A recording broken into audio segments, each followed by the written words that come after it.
come from the bowels of hell, guided by a master plan for complete domination of the earth. It arouses such emotion that the management has been forced to state positively no refund. Hello everyone out there.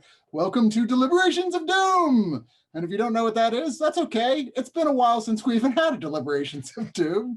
We're a podcast that went on the air for several years at Oneofus.net. And joining me, you see in the top row here, is the original crew from this podcast. We've got the Summers brothers, Robert and Russell Summers, who run Grand Scheme Productions, their own short film production company. Hello, gentlemen. Hey there. Hey, everybody. And we've got Phil Guzman, who himself is a writer, director. Still waiting for you to get in front of the camera, man. I know that day's coming. No, I'm good in the back. Anybody who knows me knows I am a terrible actor, so yeah. Oh, fair. Well, maybe we can have you play a robot or something. So I normally walk by in the background and Hitchcock it. Okay. Yeah. Our special guests are Owen Egerton, another local Austinite here who is himself a writer, director, and actor. Hello. Oh, you're muted. Yeah, there we go. You would have thought after 9 months I would learn how to do this. I'd play a robot. If you got a role for a robot, by the way, I'd do that.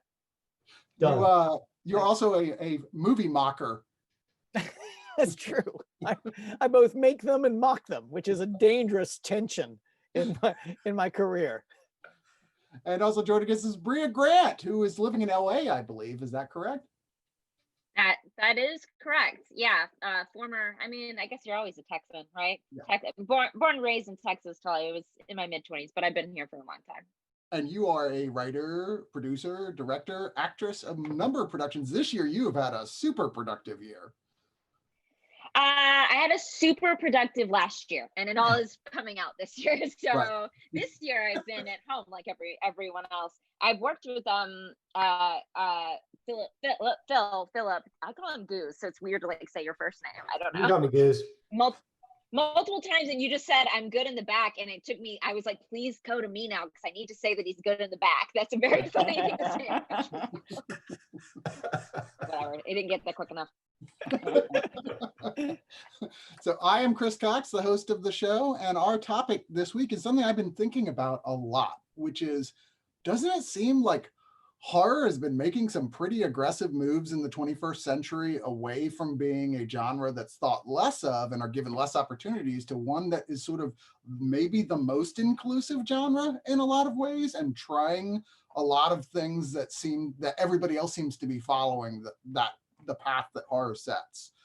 But I would argue that even America is not really in the lead of that. I think it's been other countries, not even English-speaking countries, that start the trends for these things in horror, and then America picks up on them. And right now we're kind of having is Renaissance okay to say, or does that sound too pretentious? Of horror here, although I admit I'm a little annoyed at everyone using the term, it's elevated horror, which means it's horror I'm allowed to like and say good things about. But I think even trashy fun horror is having its moment of coming back and doing neat and exciting things. But I put it to you, my crew, how do you guys feel? First off, let's start off talking about the new voices that are coming into horror right now, and how maybe that is one of the reasons that things are so different and interesting. Who's going to answer that first? Raise your hand, class. Yes.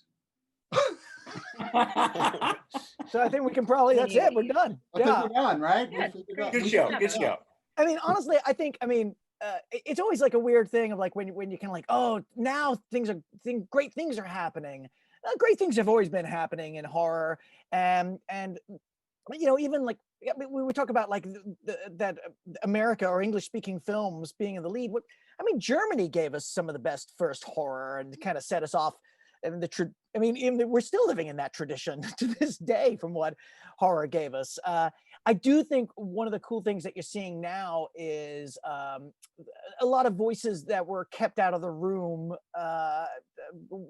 women, people of color, different gender choice, all that. I think people were kept out for too long, and more people are slowly, really way too slowly, waking up to stories that should have been amplified. I mean, they were being told in one way or another, but now I think there's more people reading and watching them. And my God, it's too late for some, in some ways. Like, I'm just glad it's happening now. I think the reason that we feel it's like a renaissance is because we're so parched for it. Like, I think back to the 90s, and I've loved horror from every era. I will just 60s horror. Oh yeah.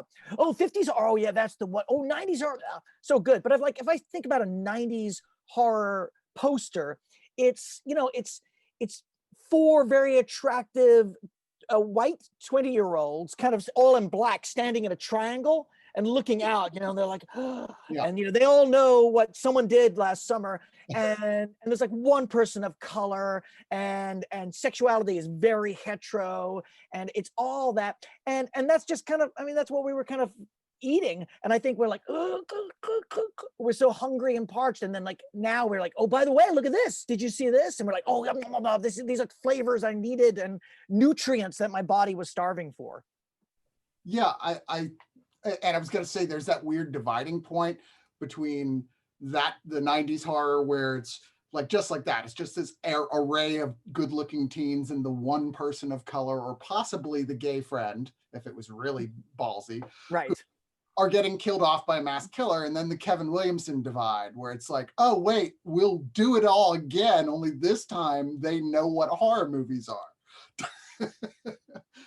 And I feel like we kind of, 90s were not the strongest decade for horror from me, because we kind of had an endless cycle of that happening. I mean, I credit the 21st century, I think, more with a lot of the, we started off saying, like, just different voices coming in, different cultures presenting their ideas of horror, and all of these things starting to insinuate. I think the most interesting thing that happened to found footage wasn't the Blair Witch Project or Paranormal Activity. It was Wreck out of Spain. And now we're seeing all these different voices describing horror from different viewpoints. The movie you were in, Brea, The Stylist, definitely a very female-centric horror film, a way that no white heterosexual dude could have made that movie. And it's fascinating watching that, going, like, this is why it's important to have all these different voices, because we get to explore new, different ideas and perspectives in horror, which is what any genre desperately needs, right?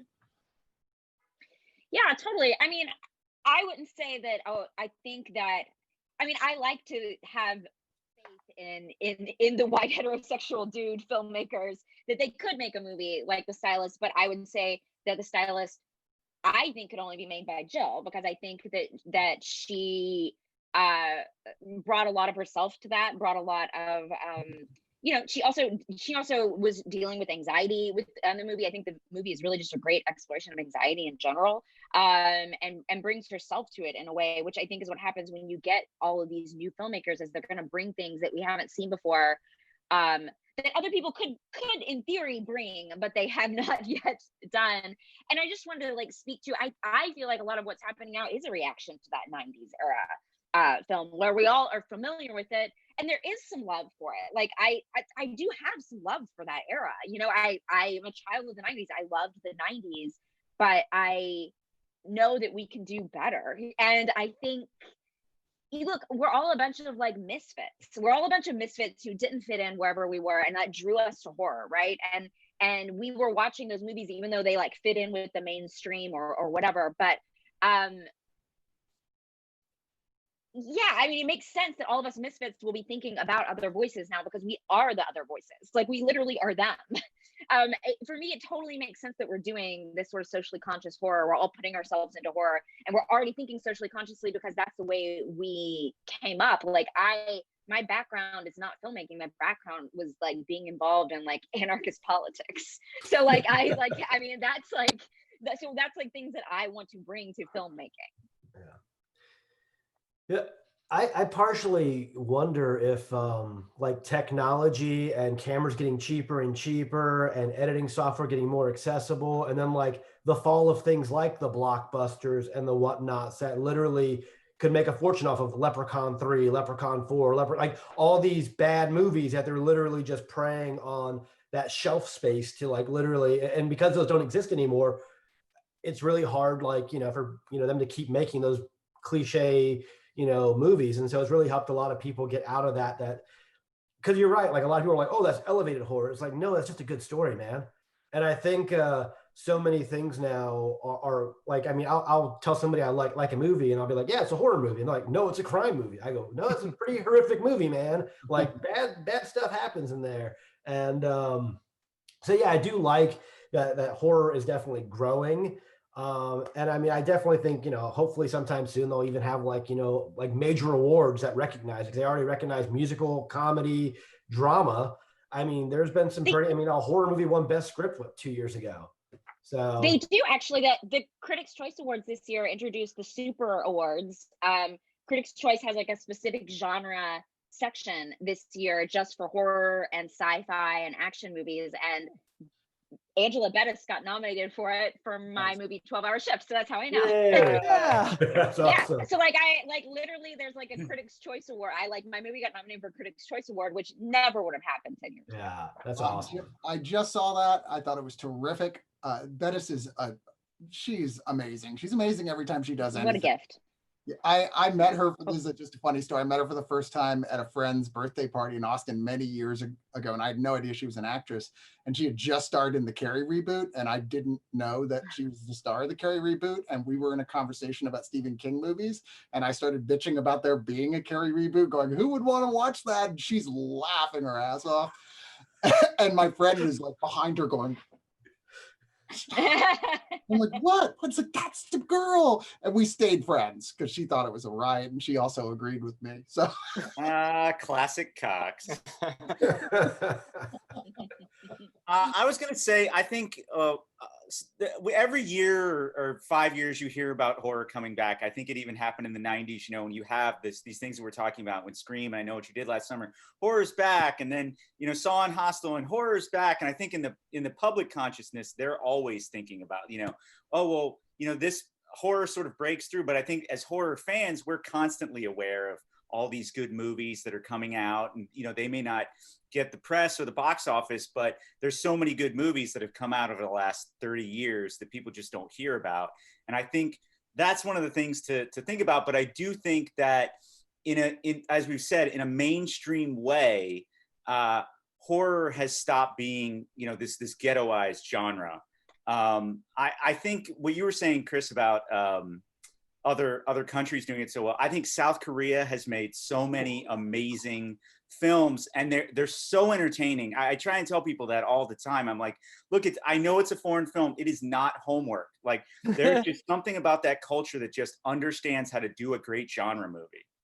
I think also, in addition to much needed and very important, diversity representation and the political angle of films, I also think what's really excelled recently in horror is this idea that it used to be a genre that directors would get into because they needed to get into the movie business. They would make a crappy horror movie for Roger Corman, or, and then they'd get to jump to real movies. And now what you see is, I think, this kind of more auteur-driven thing where people want to stay in horror. So you're someone like Ari Aster or, Jordan Peele, and they come out as a horror director and you think, well, what are they going to do next? And they stay and they keep making horror. And I think that shows that it's a viable, really interesting thing. And one thing I always think about is, say, for example, it's like John Carpenter made these genre films, and then he kind of stayed being this low budget filmmaker, whereas his contemporaries like Spielberg or Zemeckis or somebody, or Lucas, they sort of rise up as these people who took over. And you see that sci-fi and all these other genres got elevated, and horror kind of stayed here. And I think also you have something like the 80s where, you had these sort of long drawn, horror movies were Friday the 13th. They were basically slasher films with this main protagonist who killed everybody. And now we've moved away from that.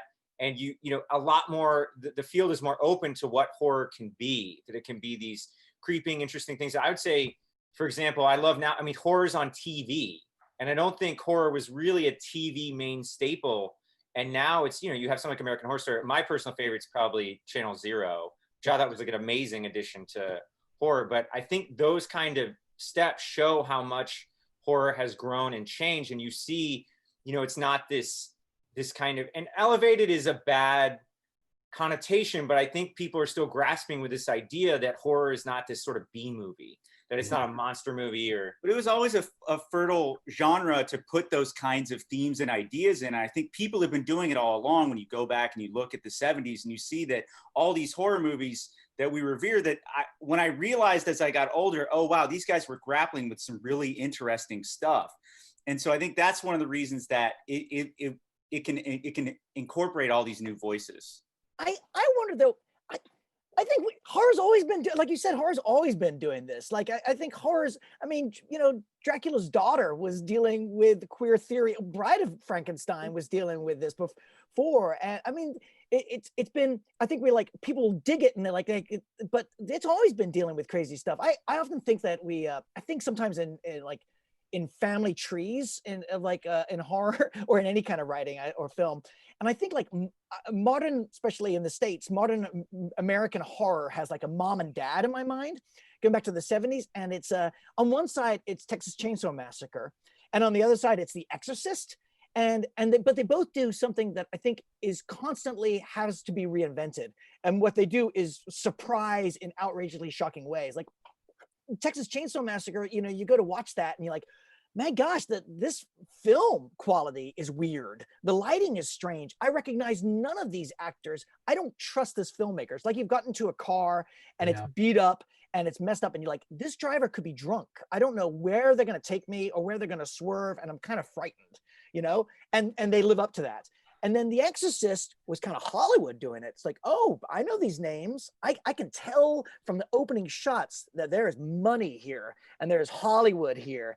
And so I feel safe. It's like getting into like, instead of the Uber being the beat up truck, the Uber arrives as like a Mercedes. You're like, oh yeah, water in the back. But then of course they start swerving off and there's a crucifix being slammed into all of a sudden you're like, oh my God. And both of them, you're like, they freak the shit out. So I think what happens is just like what you guys were saying, like every 5 years, the popular movie viewer goes, oh my God, horror's new. It's only because someone has surprised them again. You know, like we get to a point where we're like, oh, I know what a horror movie is. It's fun, but I'm not surprised. And then something comes around that like, oh shit, I'm surprised again.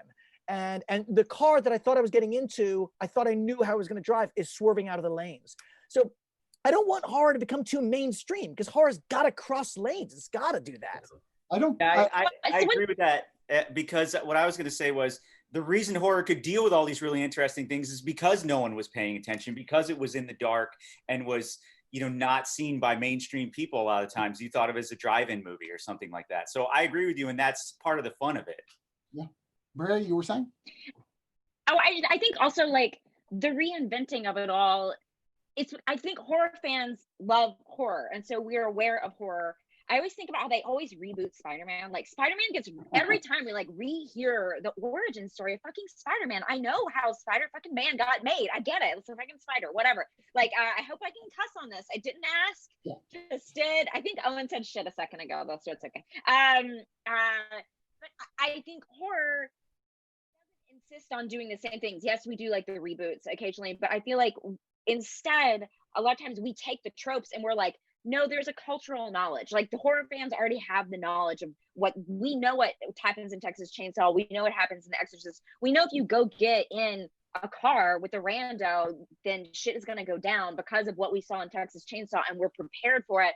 And what filmmakers tend to do, which I think is the reinventing of it all, is that instead things don't go wrong in the car, or instead you're the person, the person who gets, things change with every movie. And that is one of the brilliant things about horror that I feel like science fiction is not capable of doing as well. I love sci-fi too, don't get me wrong, but it's the one thing I love that horror can really play with, is that we can bend tropes in a way that other genres cannot.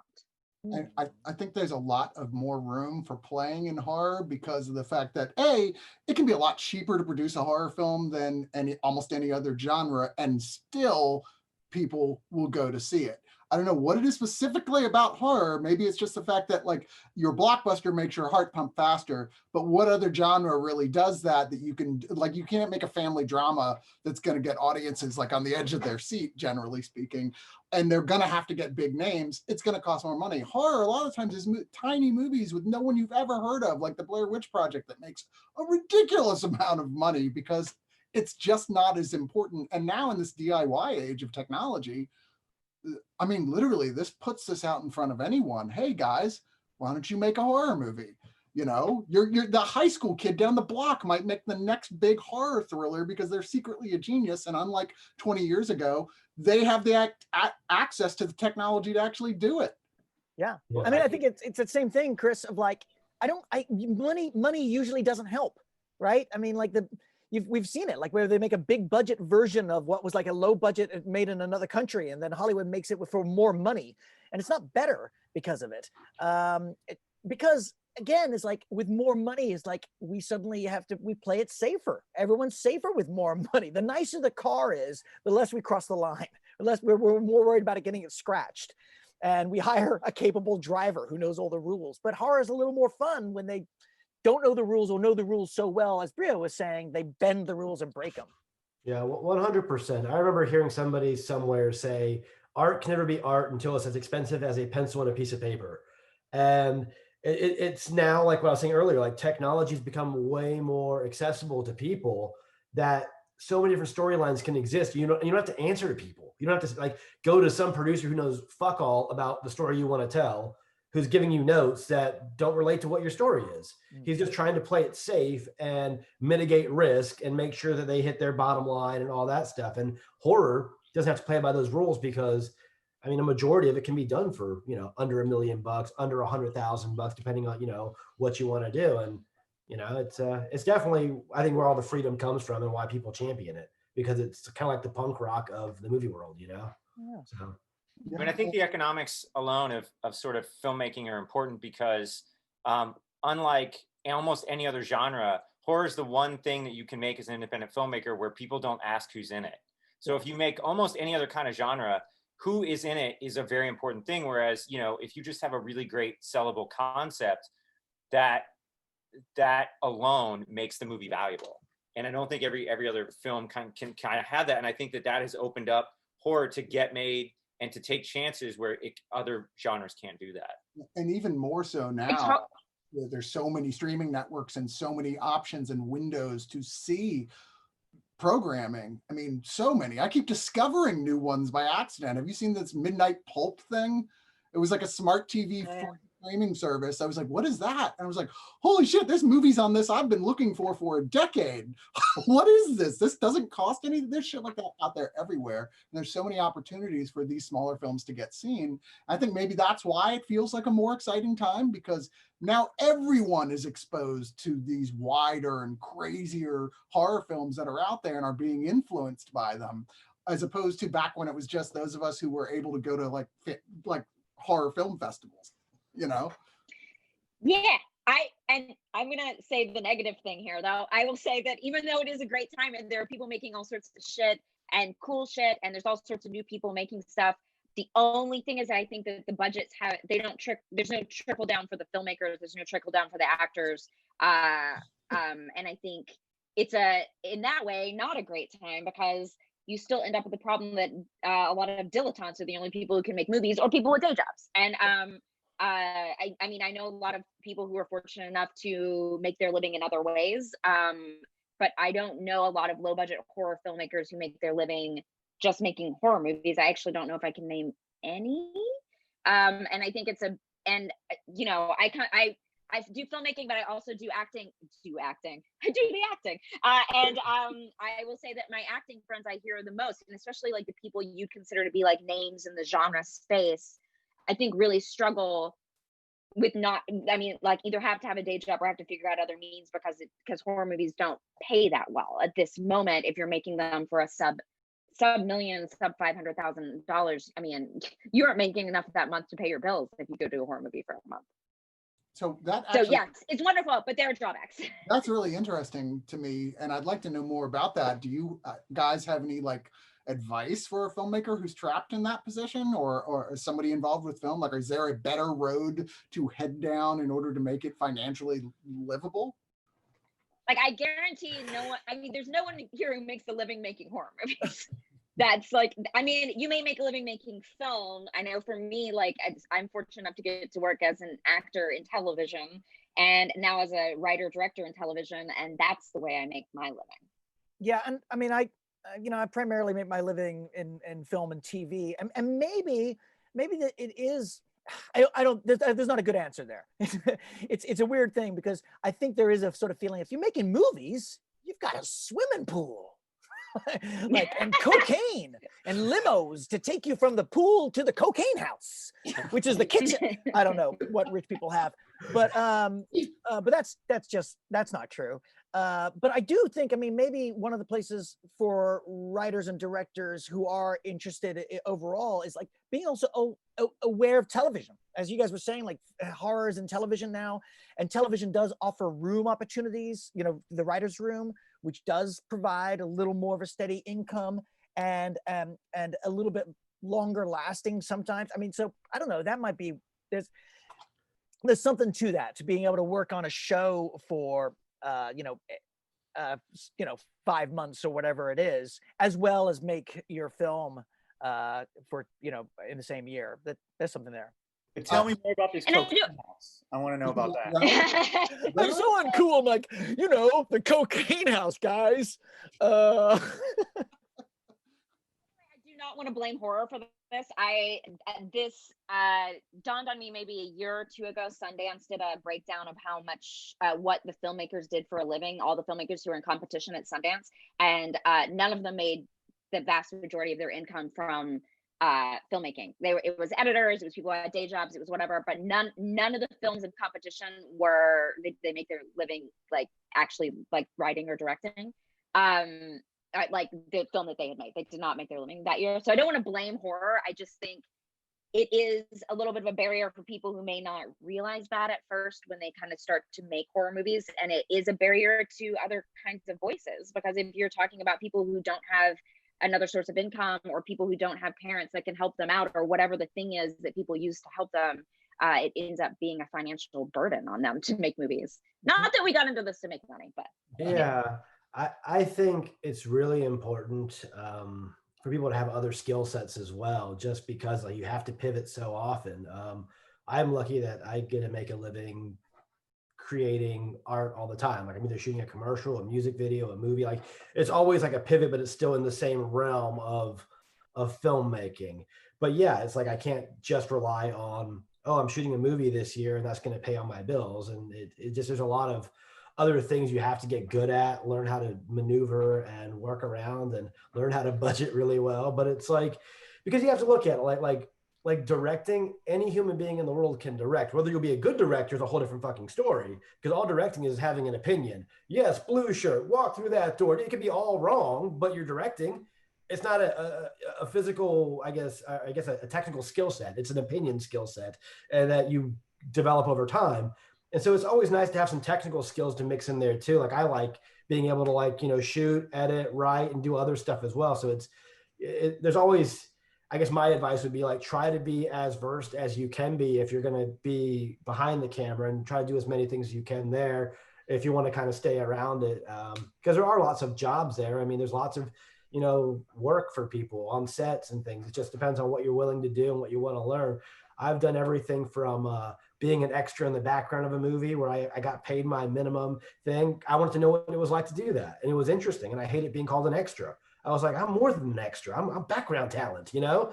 And, you know, I've done everything I possibly can. Every job on a film set I've done. Like I get mad when like the boom breaks a frame. I'm like, good God, understand your lensing, boom op. Know what lens you're on. Why are you breaking the frame? Can you not see it's on a dolly going backward? Like, I find it important to know a little bit about everything, and that kind of, you know, can help make money and not just be like, oh, all I do is direct, because, you know, it'll also help, you know, you sharpen your tools as well, learning all the other jobs involved. So that's my 25 cents. Good word. So I know we're going to take questions in a minute, but I wanted to say, but going back to what Owen was saying about like there's the mom and the dad, the Texas Chainsaw Massacre, and The Exorcist. I would say they had a kid, and that became the third pole of horror, and that was Scream. And I think that was the film that, even though Williamson never really did anything I thought as interesting as that ever again, I think the idea of this sort of wry, self-aware horror definitely started a whole new branch that became that turned into movies like Tucker and Dale versus Evil and what's the big one I'm forgetting? Cabin in the Woods. Cabin in the Woods. And then just recently, Michael Landon's son, Christopher Landon, came out with Happy Death Day to You, and Freaky, which are all sort of taking the kind of brilliant idea of like, what if we did the 90s horror movie, but we mixed it with a 90s film that was not a horror film? And so all three of those are just that. They're like, oh, it's Freaky Friday, it's Back to the Future 2, and it's Groundhog's Day. And I'm like, well, that basically all still ties right back to Scream, which I'm like that's the third tent pole that exists now. And then you got the creepy Uncle Saw movie where everyone was just hacking each other up for 5 years straight in every movie, and I couldn't watch that for too much longer. I have a feeling the next child or parent is going to be Get Out, though. That feels to me like the one that I know. I'm sure every person in here, every meeting I'm in, is like, we're just trying to recreate Get Out in some way, shape, or form. That's true. And I think we're already seeing, I mean, we've seen, like you were talking about television, Rob, about that being a big effect as well with horror. And I mean, what did Jordan Peele do? He went and produced Lovecraft Country, which is very much sort of still playing into some of these meta, very intelligent cultural questions merged into horror thing. And I think we're going to see a lot more of that. And I think that's fascinating. But let's take some questions here from the audience. And we have David Jaffe says, Owen, would you ever mock your own movies?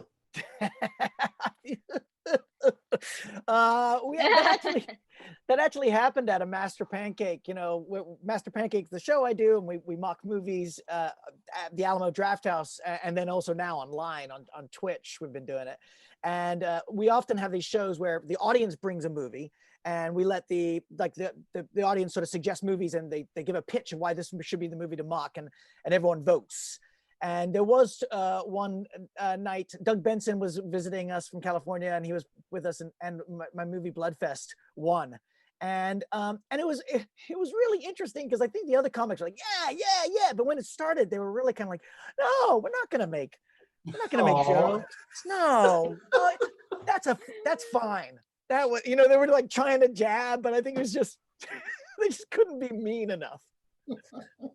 The nicest insults ever. Yeah, like, hey, that costume was actually pretty good. It's a pretty fine costume. Why don't you direct the shit out of the movie, Owen? Geez. I just sat weeping the whole time.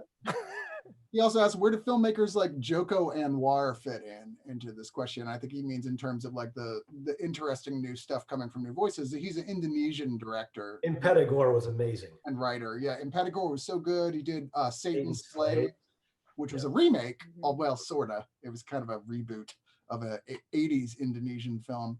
But he definitely, amongst a few other directors, including the Mo brothers, has sort of kicked off this Indonesian renaissance into genre in general. Did you know that Joko made a superhero film that was the first of a shared universe of Indonesian superheroes?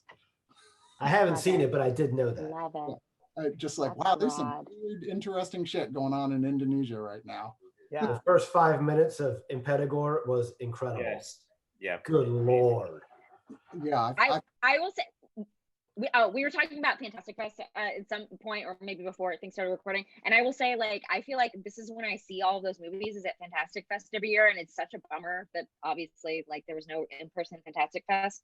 But I think that those festivals are so important with us seeing and discovering all these filmmakers as well. Yeah.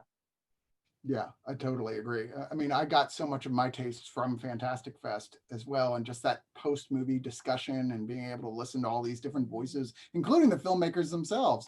I can't count how many times I was sitting talking about a movie only to realize one of the people in that discussion was like the writer or director of said film. Yeah, or an actor in a reboot that you're dismissing completely while talking to her. Yeah, that's a common thing. It's weird thing too with a lot of these films that are being made too. It's as Brea was saying, like we know the tropes and we reinvent the tropes and we subvert the tropes, and that happens so great when you have voices from other countries coming in, because there'll be like a jump scare that you'll see that'll be done in this new film that like, oh, that's being redone with a new twist on it that is just sort of cultural twist, and then it gets rediscovered by young filmmakers in the States. You're like, oh my God, did you see that? I've never seen that before. And it's just being like retwisted and rediscovered and remade. And it's just great. Bears, the head of this festival, and thank you Otherworlds Festival for hosting us, by the way, says, for Brea, what is it like acting for male directors in horror versus acting for female directors? Do you feel there's a discernible difference for you? This is so unfortunate, but I've actually only acted for, in horror, 2 female directors, and in my life, only I think 4 total female directors, which is wild because I've done so many episodes of television. But even when I was on Heroes at that time, it was just long enough ago to where I think there were 24 episodes a season, 22 episodes a season, and they were required to hire 1 woman and 1 person of color. And often that's what you got. You got 1 woman and 1 person of color per season. And I wasn't on the episodes when one was directing. But people are paying more attention to that now, which is cool. As far as like the differences between them, it kind of just depends on the person. People are all very different. And weirdly, one of the movies, one of the directors I worked with was Natasha Kermani, who directed a movie that I wrote. So working with her was like fucking awesome because we worked on, I wrote the script, she came in as the director, we worked on it together, and then I acted. So it felt like this just synergy that was happening, which was really, really fun and not something I had ever experienced before. I've also worked with someone on this panel, and he's also an amazing director. For me, now that I am like moving into that directing space, I think I take things from everyone, and everyone is so different. Directors are just all little flowers. They're all so different, unique. Snowflakes? What's a unique thing? I don't know. Beautiful. I will say, like, I have had some shitty directors. I won't name names. They're not on this panel. I won't name names, but people that I am like shocked that they're directing. And that is a frustrating experience. And I will say they are men. Just because I spent most of my career working with men, odds are they were going to be men. But to where I'm like, wow, you walked in with so much confidence and don't know what the hell you're doing, which is very frustrating for me on the other side of things. I've yet to see any women do that, honestly, because I feel like there's so much. I know when I'm directing, I'm so fucking scared that I'm not going to know what I'm doing or not be able to make a decision or whatever. There's just so much. There's a lot of pressure to perform, I guess, and to make sure that people will continue hiring women, because I think that the moment you fuck up on a set, the moment you want to cry, which is for me all the time, I cry all the time, but I don't on a set. The moment you want to do all of these things, you're kind of fucking it up for the next woman, which you don't want. It's just, I know that. And that's a horrible rule. Just because, one woman turns out to not be a great director doesn't mean that the next 100 will be also bad. But I feel like so far I've had a really good luck with women. I hope to get to work with more female horror directors. I just signed a letter of intent for one, so let's see if that one happens. But yeah. But also would totally still work with Goose again. I love him as a director. He's y'all. Do y'all want to hear all sorts of Goose stories? Do y'all know he was a wrestler? Oh, do y'all know that about him? Long time ago. I'm 40 now, so I'm old, and I know so much about him. Yeah. Many moons ago. That's funny. I don't think we did know that. Summers, did we know that? We did not, but we'll let it go. We'll let it die on the air, and then we'll life. No, like champion wrestler. Like he's like has traveled as a wrestler and like won championships. I was ranked 3rd in Europe when I was in high school and had a scholarship to go to school for it. But wow, no, thank you. But I didn't like it. My dad was a wrestling coach. It's one of those, like, I didn't like it. So yeah. Every filmmaker has a day job. I'm just wrestling people on the streets making money. Wrestling for change during the day, making movies at night. That's You still called robbing people. You still got the character? You're like, I'm film star. Come on. You know what? I do have a good story. I'm sorry. I'm gonna go back to that question because I'm like, I feel like sorry. I know this isn't the Brea Grant show, but this is how I live my life. I will say this. I rarely do scenes like nude scenes or anything where I don't have many clothes on, and I do have one in the stylist. It's not really super. I think you see my butt or something. Maybe you see just my underwear. I can't remember what actually happened in the cut, but I will say, like, I've done stuff similar to that in the past, and it's always kind of strange. And Jill, like, went above and beyond, like, had multiple conversations with me, and finally I was like, Jill, it's fine. It's like, I actually don't really care. Like, I'm not, like, I'm almost 40 years old. Like, I do not care, like, what my butt looks like at this point in my life. Like, I don't, like, give a shit. And I think that is something maybe women are slightly more aware of. I will say that is something I have noticed. Do you also think that But also, Go ahead. I would just also in this day and age, I think we're also just all becoming more aware of that shit. So we're definitely being presented with a picture, I think, that there are so many more opportunities. And as not an insider, and even if I was as a white guy, I'm curious to know how true that actually is. How opening is the industry right now to people of color, to people of other genders? I have a lot to say about this, but yeah. I don't want to be like the voice of negativity, but I will be. I will say, look, yes. Is there like a mandate? Is there our writers' room specifically saying like, yes, we have to reach half people of color? I know a lot of that the writers' rooms are moving to that, which is awesome.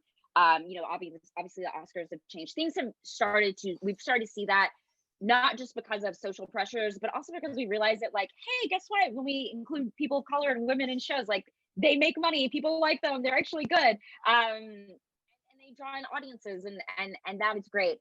I will say that there is still a gap for people who haven't done anything. And I think even though there might be a mandate for women, what they're saying is a mandate for like these 5 women who have done something, or these specific people of color. Like, they want Jordan Peele, they don't want this like a guy who just graduated from college who also just happens to be Black as well. And I think, unfortunately, there's always going to be this like experience gap, right, in the film industry, and people don't want to take a risk on a first-time filmmaker. It is very scary for people, and even though there are mandates, I think they are not quite. It doesn't mean suddenly somebody's going to be like, we'll take the woman with 0 movies over the guy who's done 6 movies. From what I have found, and I find I'm in a lot of meetings right now, which is awesome, where people are looking for women to helm things, but they definitely are talking to me because I had a movie in Tribeca this year. It's not because I'm just like a rando woman off the street, and my friends who've made like 17 short films for women are having trouble getting their first feature made. So I think, yes, there is a mandate for it, but I think we're also still, there's not that many people with the experience, right, to hire. There's not that many women who have directed feature films, really, horror feature films in the scheme of things. So I mean, I think other people, y'all probably have opinions as well, and I'd love to hear them, because I think coming from this side of things, obviously I hear certain things. But yeah, that's where I think we're at. I think we're trying.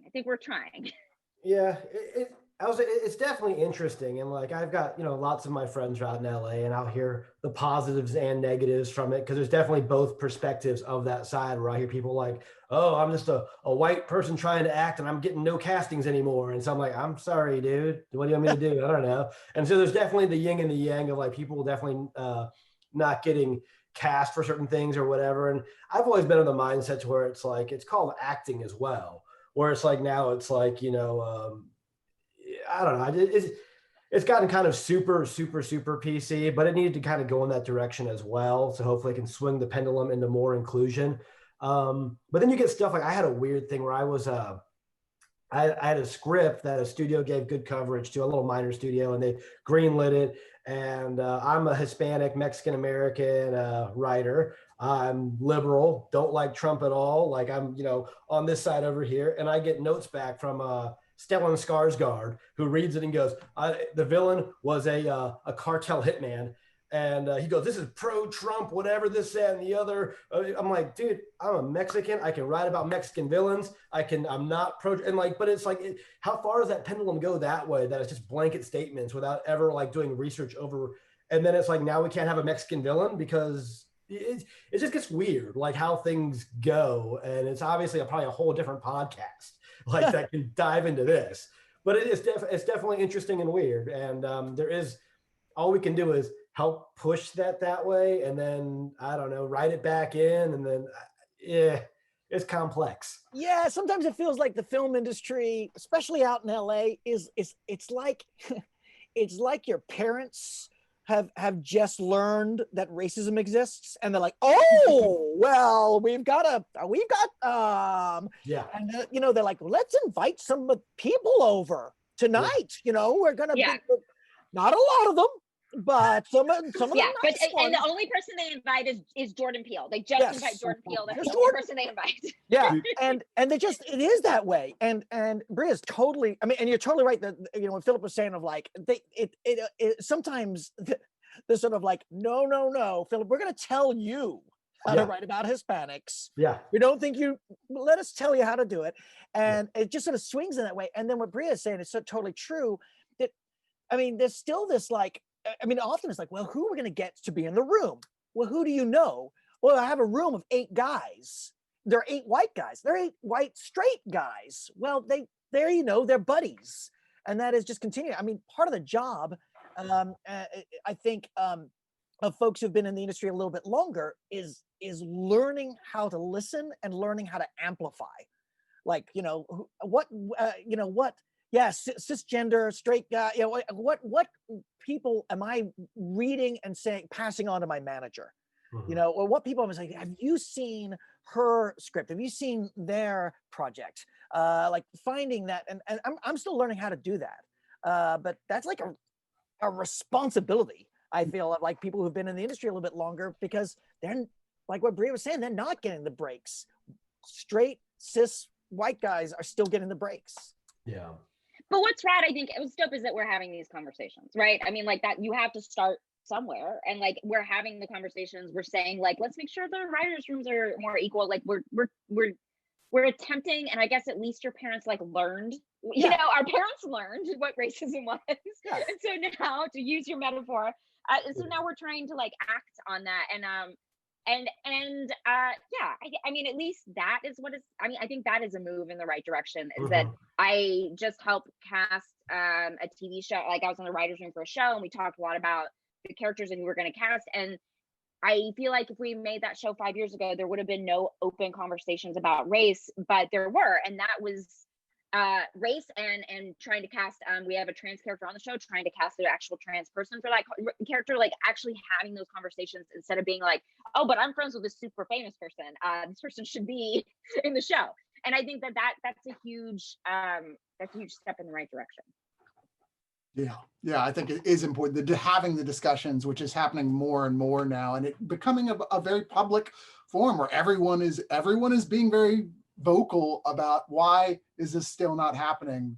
Why are there still things like even the option of a white cisgender movie star playing a transgender character? Why would that even in this day and age be something that was on the table for half a second? But I guess you're right. I guess we should be optimistic and happy that at least there's movement, and there really hasn't been for quite some time. But we do have to move towards wrapping this up. I got the message from Bears, like, wrap this up, people. Come on, let's keep it going. But I want to ask everybody if you've got anything out there that you would like people to check out right now to point people towards. First, I'll start with the Summers Brothers. What about you guys? Right now we're in the process of getting our short out there. So, just to, try and attend some of these virtual film festivals. I think they're really terrific, and we're just happy to be included in all of them. And you can follow our adventures on, various social medias. So, it's the main thing. Yeah. So I'll Be Back Tomorrow is the short that we're promoting right now. That's in Other Worlds.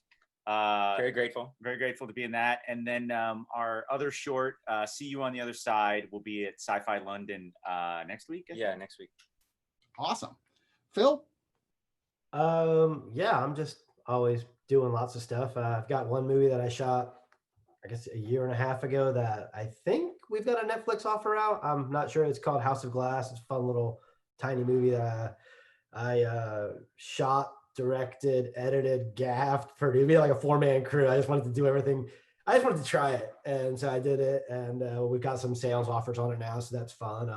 Just doing some writing, and I plan on next year doing something kind of cool and low budget around the Austin area, and I'll shoot it myself again. Like I really liked that experience. It was fun, just controlling your own art, and there was no pressure, you know. So I'll do that again here probably as soon as COVID goes down. I've got a project I want to do. Let me know if you need someone to play a robot. Oh, Owen's already got that. Natural. Hold on, let me pull out a Herbie Hancock track for you to practice. Owen, what about you? You know, I was thinking, I was like, gosh, what do I have? We're still doing Master Pancake on Twitch. We're doing like shows a bunch for free, like basically showing, most of the time showing old movies that we did, mocked at the Alamo, and we're showing recordings, and we come on and host them. They're doing it 4 times a week, Wednesday through Saturday, and I join them every so often, and that's been a real blast. So you can catch us at Master Pancake Theater on Twitch. And then the other one, I was just thinking, like, it's Christmas season, and I made my first feature was my first feature to direct was a sort of Christmas horror called Follow that I filmed here in Austin, and so hey, if you like a little Christmas horror, you know, Noah Segan, Haley Lou Richardson, Olivia Applegate. Do you know where that and Bloodfest are streaming out of curiosity right now, or where they can pick them up? That one I think it's on like, you know, it's like I think it's on Amazon Prime. Follow is on Amazon Prime. Bloodfest is on Showtime right now, and Mercy Black, my last film, is on Netflix. Right. And Brea, what about you? Well, you've got you got 20 minutes. Go down them. Let's hear. Minimum. I'll keep it in a minute. The movie I wrote and directed, 12-Hour Shift, that Angela Bettis is in, David Arquette is in it, Mick Foley is in it, if you like him. Is on VOD right now, and the Blu-ray just went up for pre-sale. But you can watch it right now on iTunes and Amazon and all that crap. And the Stylist is going to festivals. I'm not sure where it's going next, and I apologize. Lucky, the film I wrote and I'm in that Natasha Kamani directed, goes to Shudder next year. And I wrote a graphic novel. It's called Mary, and I was it's gonna out. say. All right. And it's out. You can go buy it anywhere. You can buy it Amazon, whatever. It's like a YA sci-fi thing. You can buy it for your niece. People have been telling me they're buying it for their nieces a lot. If they're under 11, I would not. But over that, I think you're probably good. But I think also, you know, you're, no matter how old you are, you might enjoy it. You can buy it, anywhere. I like to support bookshop.org. It takes a little longer to get to you, a couple more days, but it gives money to your local bookshop, like gives a percentage to your local bookshop. So if you're going to order it from somewhere, I would suggest that. That's awesome. I didn't actually know about that. Thank you. So good. Yeah. It's great. The only thing is, you know, if you're having a book emergency and it needs to arrive tomorrow, it will not arrive. But I just don't feel like there's many book emergencies. So I feel like you can order it. It'll arrive in like 3 days instead of tomorrow. So, and you can choose the bookshop that you're supporting, or it'll just sort of go to indie bookshops. But yeah, bookshop.org or .com. .org. And I'm so good for right now. And like, I mean, all of our bookshops are closed here in Los Angeles. So. Yeah, the only book emergency I'm ever afraid of having is all the books I haven't read yet in my room falling on me and killing me. That is an emergency. It could be an emergency. You have to read your way out. Wow, now there's the plot for a movie right there. Or get my laptop.